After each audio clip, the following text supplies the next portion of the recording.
Grateful for your company this afternoon. Now to a very fair story. The National Road Safety Authority has attributed the surge in road crash-related deaths between January and November 2025 to a lack of training among drivers and motorists on the country's roads. Data from the authority shows 13,320 crashes were recorded, resulting in over 2,600 deaths during the period. We will shortly hear from the Director General of the National Road Safety Authority, Abraham Amaliba. But first, my colleague Caleb Zeblim from JoyNews Research joins me in studio with more data on the crashes recorded from January to November this year. Thanks for joining us, Caleb. Now, tell us, based on the data you reviewed, what more are we seeing? Yes, so Sheila, we've seen that in the first 11 months of the year, that's from January to November 2025. If you compare it to the same period last year, all the indicators have increased. So there are more road crashes, there are more injuries, there are more deaths, and more pedestrian knockdowns. So all across the board, we've seen increases. And like you said when you were introducing me, the first 11 months, we have 11,320 road crashes this year. And this results in injuries and deaths. And if you come to if you can go to the next slide, the number of deaths recorded, you can see that it has increased compared to the same period last year. So last year, there were 12,400 deaths. This year, we've seen 13,320. Oh, no, sorry. So this is the road crashes, the same road crashes. So last year, we had 12,000. This year, we have 13,000. But when we are talking about the deaths, we have 2,556 deaths last year. This year, we've seen an 18% increase from 2,200 to now 2,600 deaths. So that's an 18% increase in the deaths caused by road traffic accidents. And if you go to where that's happening, the regions most affected, the first region is the Greater Accra region, followed by the Ashanti region and the Eastern region. That's for the total road crashes. But if you look up for the deaths resulting from road crashes, the highest is the Ashanti region, followed by the Eastern region, and then the Greater Accra region. So even though the Greater Accra region has more road crashes, people tend to die more in the Ashanti and Eastern region as a result of the road crashes. So according to the National Road Safety Authority, the police and the CID should pay attention to the Ashanti and the Eastern region. Because even though usually the attention is to Greater Accra region, it turns out that more people die in the other regions compared to Greater Accra, even though the numbers are more in the Greater Accra region. And then if you look at the causes, so usually we hear conversation that most of the time is because of the motorcycles and the Okada riders. But then the data shows that majority of the crashes are caused by private vehicles. That's 40% of all crashes are caused by private vehicles. And then we have commercial vehicles, that's the taxis and the trotros, and then motorcycles. But then if you look at the increment, compared to last year, motorcycles have increased more. So crashes caused by motorcycles this year have increased more compared to last year. So even though they are last on the list, they are growing rapidly. So hopefully the new Okada legislation that just came through will put this in check before it gets out of hand. Well, thank you very much for joining us. And that's my colleague, Caleb Zeblim from the JoyNews Research Desk. Now, let's listen to the Director General of the National Road Safety Authority, Abraham Amaliba. He spoke on News Desk.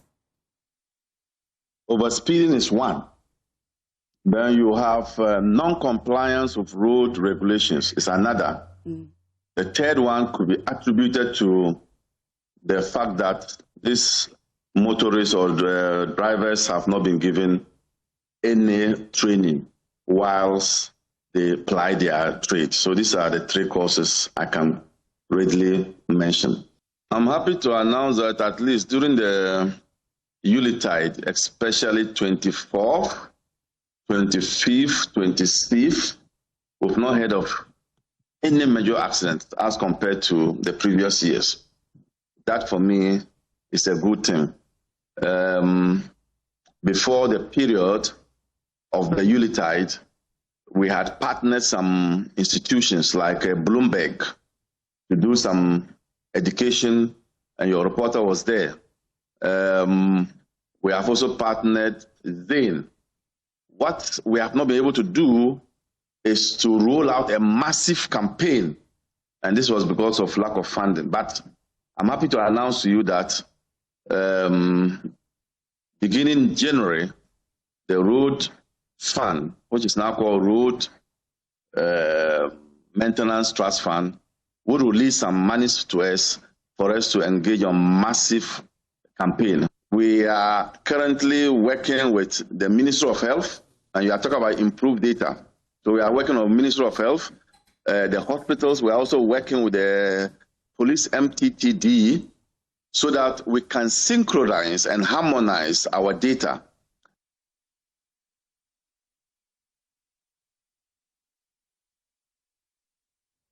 Now, the Achimota Highway is posing a growing danger to motorists and commuters due to multiple safety hazards along the stretch.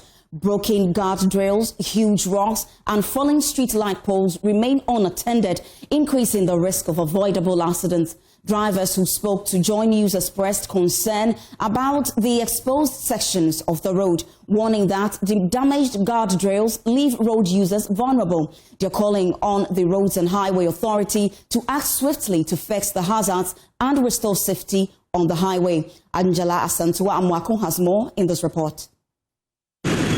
For the regular motoring public commuting on the Achimota Highway, each journey is more than a routine. It is a calculated risk. From broken guardrails to malfunctioning street lights, motorists must navigate a corridor riddled with hazards every single day. Though no official data exists on the number of lives lost directly as a result of these dangers along the stretch, national statistics paint a grim picture. More than 1,504 deaths have been recorded this year from 7,289 road crashes nationwide. Speaking to JoyNews, a driver, Ebenezer Amwako, said the broken guardrails on the highway pose a significant threat, especially at night. He called on authorities to fix them as a matter of urgency. Broken road rails pose a serious danger to drivers. Sudden braking and overtaking around these damaged rails can easily lead to accidents. I therefore urge the authorities to address this issue as a matter of urgency. Another commercial driver, George Sebe, described the state of the guardrails as an accident waiting to happen.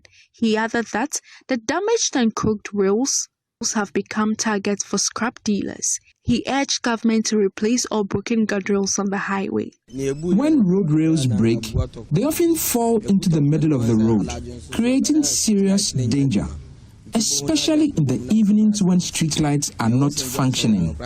These damaged rails cause numerous accidents, and when they become crooked, scrap dealers exploit the situation by stealing them. I want the government to urgently fix damaged road rails to ensure driver safety. Adding his voice, another commercial driver, Benjamin Kwesi Nyameche, said numerous potholes on the stretch force drivers into sudden maneuvers, increasing the risk of crashes. The main road is riddled with potholes. Heavy trucks often burst their tires, and the exposed rims further damage the road surface. This affects the vehicles as well, leading to severe accidents and, in some cases, crashes into guardrails. I therefore appeal to the Minister for Roads to come to our aid. Meanwhile, the Roads and Highway Authority say steps are being taken to address the concerns. Roland Ampieni, mentor of the Ghana Highway Authority, outlined ongoing maintenance work aimed at improving safety on the highway. Management gave us the permission to come and maintain and work on it. And what we did, we've broken a section of the concrete, and the exposed corroded reinforcements that were exposed have been cut off, which will be replaced.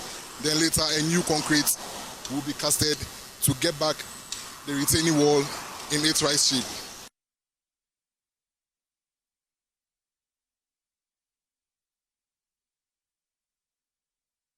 And Development Committee in Parliament, Eric Affol, has taken on both the minority and the International Monetary Fund, IMF, over the $414 million gold for reserve loss saga. This was captured in the IMF's latest review report, which indicated that the Bank of Ghana has lost $214 million in its first year in the Gold for Reserve program implemented through the Ghana Gold Board. But this figure is being contested by the Gold Board. CEO Sami Jemfi and the majority will hear from the chairman of the Economy Committee shortly. But first, listen to the minority who are calling for a bipartisan probe into the report. The IMF has already mentioned that $214 million worth of trading losses have been occasioned in the first 9 months of this year. As a caucus, when we run our numbers, we can project that it's going to get to about $300 million by the end of this year. 214 million in losses under the Gold for Reserve scheme is just 9 months. Sadly, without the technical competence required to operate this complex structure that they wanted to do, we are saddled with $214 million debt, now moving towards 300. And it doesn't matter whether they tell you it's not GoldBod loss, it's Bank of Ghana loss, or it's Bank of Ghana loss, it's not GoldBod. At the end of the day, the Ghanaian taxpayer is the one who has to pay. And so as a minority, on behalf of the people of Ghana, we are demanding the following: a bipartisan parliamentary inquiry into the circumstances under which the Republic of Ghana has lost $214 million, heading to $300 million.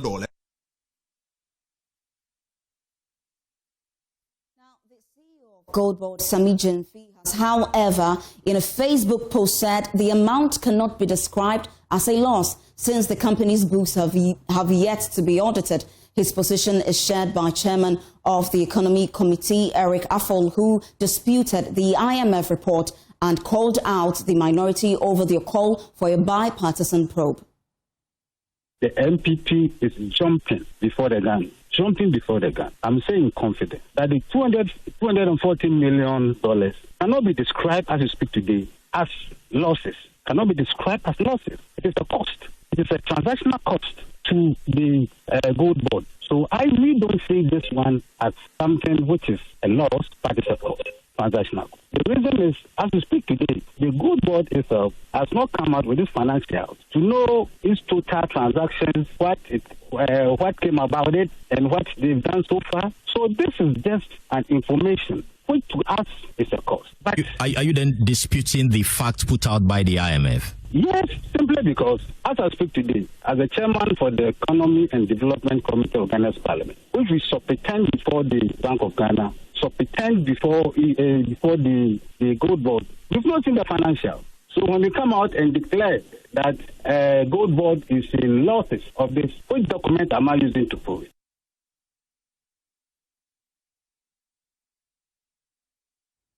Now, let's go on Zoom and speak to the economist and lecturer at the University of Ghana Business School, Professor Patrick Asuming, for a quick reaction. Prof, have you also been looking at the reports? It's $240 million, a loss to the Bank of Ghana and the GoldBod. And what could have been the cost? Good afternoon, and good afternoon to viewers. Thanks for having me. Well, I think the IMF was absolutely clear what the $214 million is. And they said it's a loss. And, you know, it's important to understand that the IMF doesn't make up this information. It is the government of Ghana that reports this information to the IMF. So, in some sense, I think the reaction coming from the GoldBod and the BOJ is somewhat surprising to me. This is information that the government of Ghana has reported to the IMF. The government of Ghana would have been aware that this information is going to be published. So to turn around and try and recategorize whether it is a loss or whether it is on the GoldBod or it is a loss.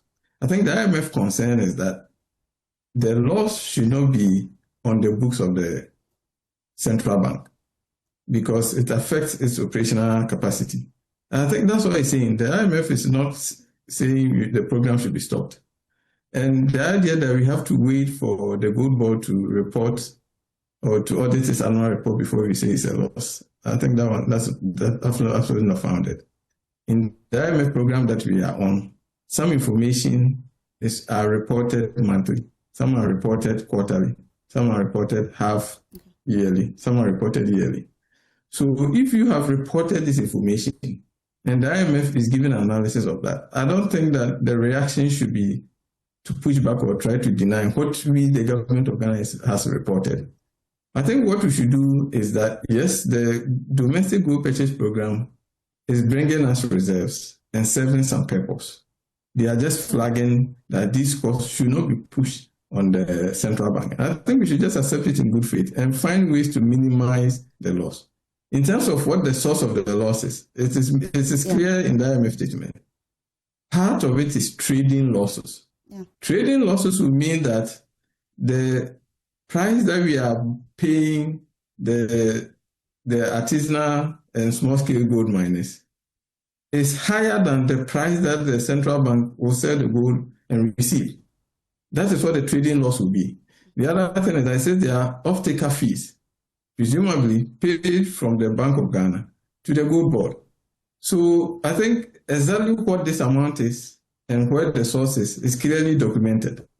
So I think the reaction should be hysteria about how to categorize it or what period it is.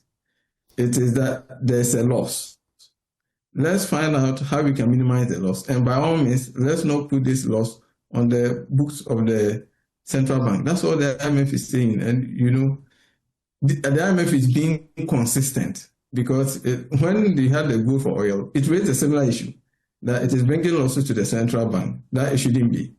Some other fiscal agent of the government whose activity are involved should absorb the loss. And I think that's all that is saying.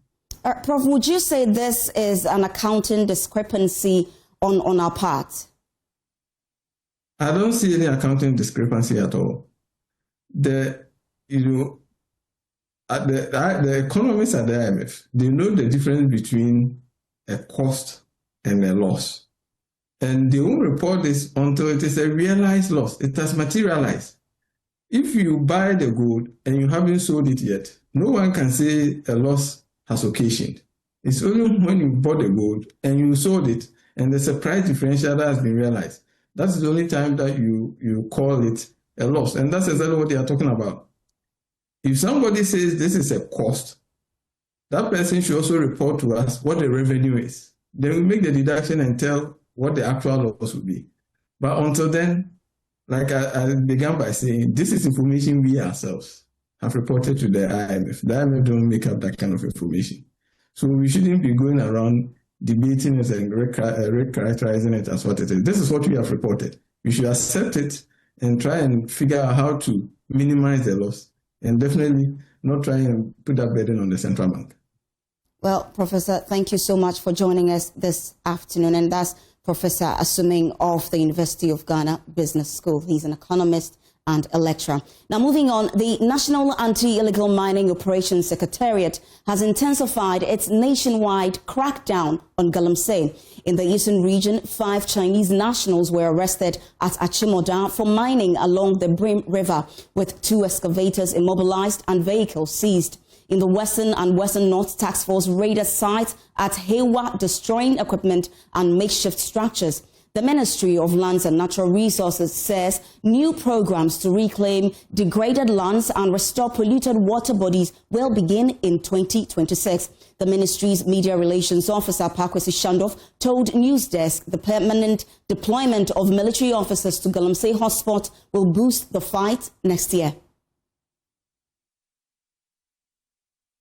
In excess of 1,300 persons have been arrested. Over 100 illegal mining sites have been searched within this particular period. In terms of significant progress, we are looking at earlier the situation we had where 9 forest reserves were designated as red forest zones, in the sense that they were encroached and occupied by armed illegal miners, such that even the military back then did not have access to these forests. As I speak, all of those 9 have been repossessed. In terms of land reclamation, if you look at the raft of interventions that government has rolled out from the start of the year up to now in dealing with illegal mining, in as much as land reclamation is a priority, it will take full effect from next year. Indeed, there's a whole program to ensure that all the parcels of land that have been devastated would return to their pristine nature, but only from next year. I mean, we are almost even in next year already.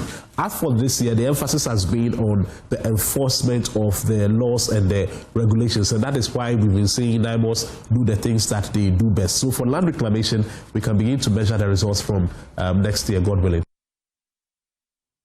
And now we take a reflective look at 2025 through the lens of commercial drivers and traders. From moments of relief to ongoing challenges, they share their lived experiences of the year and their hopes for improved livelihoods and better living conditions in the year ahead. Michelle Latte is at Accra Sports Stadium and joins me via Zoom. Hello, Michelle.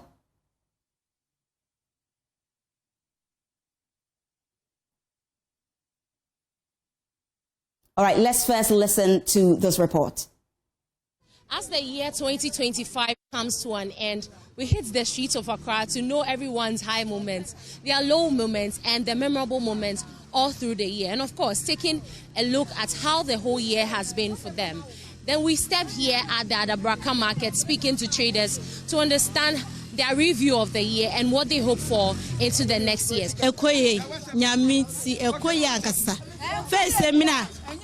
First seminar near to me talk about about so their 10 cities 15 and then which me to benya box about 30 cities. First can 10 year to me fa and yamiadum o mati bia so say maye am ye to me fa amaye nya bi e hwe ye ma near the nyamia se enko say ya maye aban hu ye mobo no on hwe drivers for so ka ho bi on hwe mo o kwa ne ya say ha 10 cities 20 national referendum Endusa into honum de abanya sreno onhwemaye afi we mu de bronya idia ankoye amaye mene menuanum ne mabusia de mene afofo nom de mona se koye mamo a ye de ankoye amaye kora enkoye o man no nkoye aniama ne bo aye dai anam bo aye dai afi ebeba ne de aban no nyankopon anka no ho na wone nimpa nimfo no soro entimi toto oman ni ye emu eniema no na eyantimi enidi ye na yenya hoto ne asundue na ade to no enya ye no fia no ya no fine e won hope next year e ba hinfeneke ya yesu gba mi no fia no ya no fine afi we de to me na kakra edwa no ene intoso ne makoyi kakra. Because last year, none boarding. This year, the Itosh wo Muko ho. Yaman kakranka wo nti eye. But a lot of ferina ekunye send a drivers for year and no penny a problem. What I say? I say, so most of this sankakra no more to fair him. And no a problem. Next year, na ban share my. We also spoke to the drivers, and this is what they had to say. Yamyama mafina ko ababisan ho. Yankasi abrabom no so no mfade buru nyane de didie yadi na mom ye botom no ankoyi no kure de ne kai ba ko penkan dura Sunday pa de nka sorfo wom gu kwa ho saa nanso no eye wanwa kura sa wonam kura ukita taxi kura wonhie bi ye hu bebi anipa no so afa nje mu yade na mande eye ade de nyamiadom eko ne nyina sida na de be magem vise onu na ma amanfo ani agi se wambetiti ni amano so mafo eno yate so ma yate fe no so a anka ni je mba ma obi anegi by expect to say fo eno on santi so na lor fe no yan santi so na obi antimi mpie na anya adwuma no ye ya we de eko ye ne de so far so good e to make say every 21st 22nd economy Obia chine kama Obia wo yere ho aba traffic na wo traffic na higher pa but after bringing no ayeslo ba oba ne de adwuma wo mu dada de eye wo enye wo oba fa ne sa oni jinja akeshi 2025 wo face problem if you pesie no si ka nyumbo afi jomo ke ya 2026 ne ehi fi ofe da ne o wa do nu pa ele hun si bibi hun jale ba wa ye 2025 mi he mo wa si bia ne e ba si fi o wo wa yo anu kwale ehi fi ofe 2025 agbere wonu tumo mi le hun woni police fu egba wona ke ni bi bia ne etomo na kan do wo bia ne ehi fi ofe last year From our markets to our road, the year 2025 has been one filled with memorable moments, highs and lows. For Joy News, Michelle Latte. And that was the overview of 2025 to some commercial drivers and traders here in Accra. We'll take a quick break. When we come back, more news. Stay with us. Welcome back and thanks for joining us. Now, the Kumasi Metropolitan Assembly has hinted at plans to launch a massive campaign and communal project to rid some of Kumasi's executive residential abodes and industrial enclaves of swallowing heap of filth. Metro CEO Richard Ofori-Agyemang says the assembly will be targeting the Asokwa and Inshayeso vicinities to restore their serenity and beauty.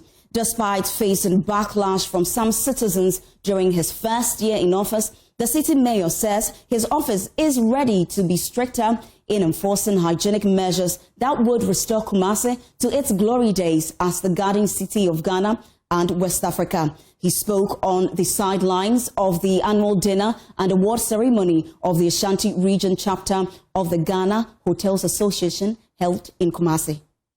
In 2026, I'm going to spend a lot more energy to make sure that we have a much cleaner Kumasi than what we experienced in 2025. If we were tough on the streets in 2025, we're going to be tougher in 2026. If we got rid of people, who were at places that are unacceptable in 2025, what it means is that we're going to increase our activities in 2026. Beginning in January, we're going to start with Asokwa. We're going to start in Asokwa. We're going to make sure that the whole of Asokwa is clean. I'll lead that effort. And once we clean Asokwa and you have a house in Asokwa, beyond that, if you come and you see that your area is not kept well, we'll deal with you. We'll move from Asokwa. When we are done with Asokwa in January, in February, we're going to move to Inshayeso. We must expect to have cantonments, areas that look like cantonments in Kumasi, areas that looks like East Legon in Kumasi. Our city cannot be the old Kumasi, dirty and unkempt. So we'll spend a lot more energy in 2026 towards having a much cleaner city. These are supposed to be our affluent neighborhoods. And if you are going towards the Stadium Hotel in Asokwa, before you get to Sitakel, you will see some pile-up refuse on the left. It's very bad. And so in January, that's what we're going to begin our work with. You understand? We're going to begin our work at sanitizing and cleaning Kumasi from Asokwa. These are affluent areas. So once we clean the area, then those of you who live there must not get it into the state at which we came to clean. And then from Asokwa, we'll move to Inshayeso. From Inshayeso, we'll move to Denyame. We'll make sure that the affluent neighborhoods are kept clean. And then anybody that comes to Kumasi and gets into those neighborhoods will see that this city is really ready to attract investments.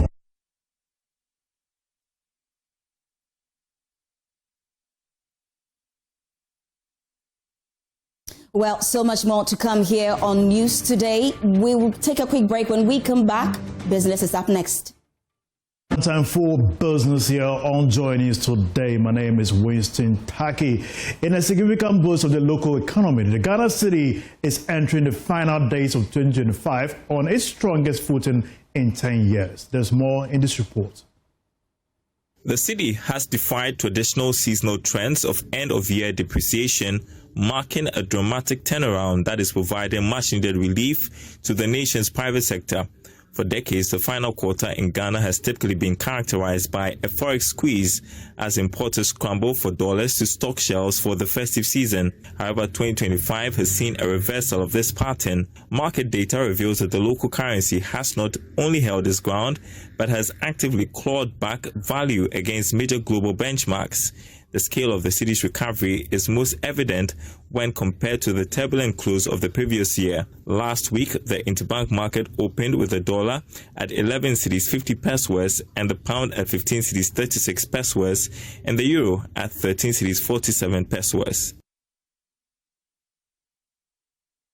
Now, away from that, the chief executive of the Kumasi Metropolitan Assembly has disclosed that plans are far advanced for the Prempeh, the first international airport to receive international travels from neighboring West African airlines. Richard Ofori-Agyemang noted that the government is meeting with officials from Nigeria Airlines to make at least a day's flight to the airport. Speaking at the climax of the 50th anniversary of the Ghana Hotels Association in the Ashanti region, Mr. Achimota urged hoteliers to revamp their services to accommodate international visitors to boost the local hospitality economy. There is more in this report. The dinner and awards ceremony of the Ghana Hotels Association assembled some of Ashanti region's top hospitality companies to feast and reflect on achievements and challenges of the sector. The event climaxed a series of activities earmarked for the association's 50 years of existence in promoting quality service delivery in the hospitality sector. Speaking at the event, Kumasi Mayor Richard Ofori Ajiman hinted at plans for the local aviation sector to receive international travels from neighboring West African countries. Against this backdrop, he admonished the group to uphold and revamp their operations to offer standard hospitality services to visitors. We are having discussion with some airlines. You know, there's a huge Nigerian population in Ghana, and we are having discussion just so we can have at least one-day flight, a specific day flight every week towards to Nigeria. And we're having discussions, and I believe that very soon we'll frame it up. But it will all depend on our preparedness, and hotels play an important role in that. Once we have hotels who are ready, you know, to accept the numbers and then to accommodate them in an acceptable condition, then it means that the market is ready. Ashanti Regional Chairperson of the Association, George Akumensa, highlighted strategic efforts to revitalize the sector. The members for improvement in our activities, especially standardizing our work and trying to meet the standards of outside world so that we'll be able to attract foreigners and others into our various hotels. And really, it's really worked. And we've really increased the membership from almost about 30% of the members of Ashanti hotels are members of the association. It also needs substantial investments in most of the hotels, upgrading it from budget 1-star to 2-star, 3-star, 4-star, and we are praying that we'll get a 5-star hotel in Ashanti. Meanwhile, the hoteliers continue to drum home challenges plaguing the sector, including cumbersome taxes, which impact operational costs. Victor Opokuminta is the general manager of the Coconut Grove Beach Resort. Well, I think the challenge of hoteliers is not limited to just the Ashanti region. I'm from the central region, and the hotels across the country face similar burdens that the hotels in the Ashanti region face. So if you talk about multiplication of taxes, regulatory duplications, it cuts across. If you look at the taxes, currently, anytime somebody pays 1,000 cedis for an accommodation unit or a room in a hotel in Ghana, 22% is taxes. That'll be all for business here on JoyNews Today. We have more business news for you on the marketplace at 1 p.m. Now, Sheila, over to you for the rest of the bulletin.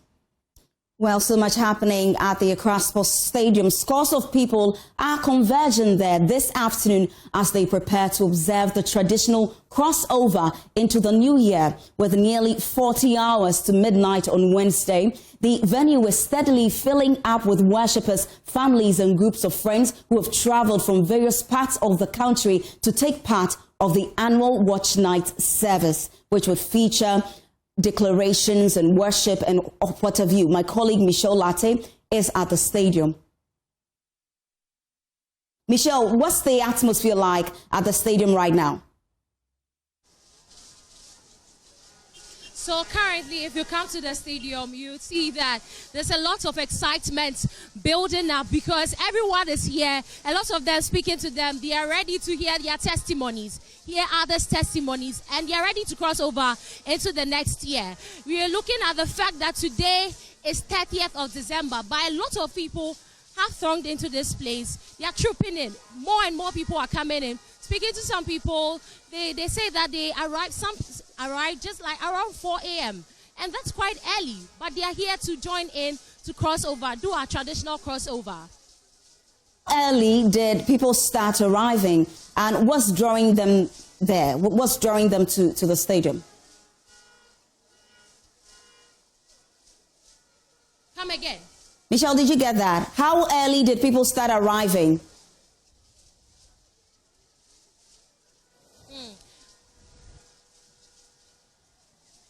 What is drawing people there?